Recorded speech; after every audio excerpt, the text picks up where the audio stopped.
नमस्कार मंडळी, कसे आहात? मस्त ना? मस्त असायलाच पाहिजे. आज आपण इडलीचं पीठ तयार करण्यासाठी इथे मी 3 वाट्या तांदूळ घेतलेले आहे. या वाटीप्रमाणे अर्धी वाटी उडदाची डाळ घेतलेली आहे आणि अर्धी वाटी पोहे घेतलेत आणि 1 चमचा मेथी दाणे घेतलेत. आता हे तांदूळ मी धुवून घेणार आहे.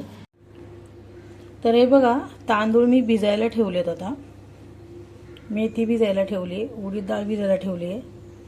हे आता एक पूर्ण दिवसभर भिजू द्यायचे आणि संध्याकाळी वाटायचे. सकाळी भिजायला घातले तर संध्याकाळी वाटायचे आणि संध्याकाळी भिजायला घातले तर सकाळी वाटायचे. आणि पोहे आपण जेव्हा वाटायला हे घेऊ तेव्हा पोहे भिजायला घालून वाटायचे. हे बघा, तांदूळ आपलं भिजलं आहे. चांगलं तांदूळ भिजलेलं आहे. हे पहा, तांदूळ चांगले भिजलेत आणि मेथी पण चांगली भिजली आहे, पोहे आणि ही उडदाची डाळ. तर आता आपण हे वाटून घेणार आहोत. हे बघा, ते वाटून घ्यायचे. ते मेथी,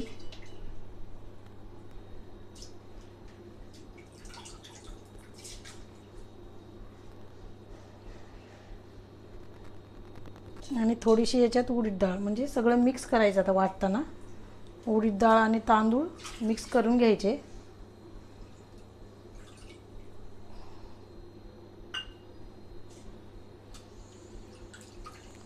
हे बघा, हे वाटायच्या वेळेला आता उडीद डाळ आणि तांदूळ एकत्र केले म्हणजे वाटायला सोपं जातं आणि मिक्स पण होतो व्यवस्थित. तर चला आता मी हे सर्व वाटून घेते. पोहे पण याच्यामध्ये मिक्स करून घेतलेत. हे बघा, असं आपलं पीठ वाटून झालेलं आहे. हे बघा, अशा पद्धतीत पीठ वाटायचं आणि डब्यामध्ये पीठ टाकून ठेवायचं रात्रभर, पॅक बंद डब्यामध्ये, म्हणजे पीठ चांगलं फुगतं.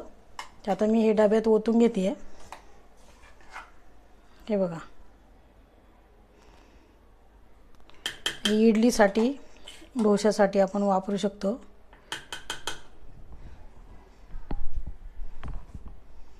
हे बघा, मी असं हे पहिलं वाटलेलं पीठ याच्यात टाकले आणि आता हे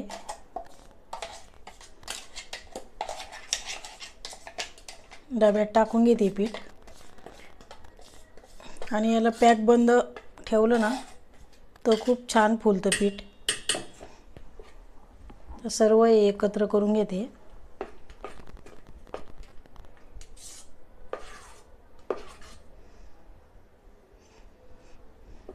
जास्त पातळ करायचं नाही.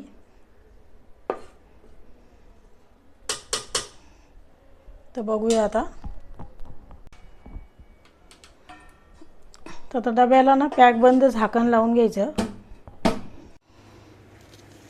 बघा, दुसऱ्या दिवशी मस्त असं पीठ फुगलेलं आहे आणि आता आपण इडली करणार आहोत. तर तुम्ही याप्रमाणे पीठ बनवून बघा.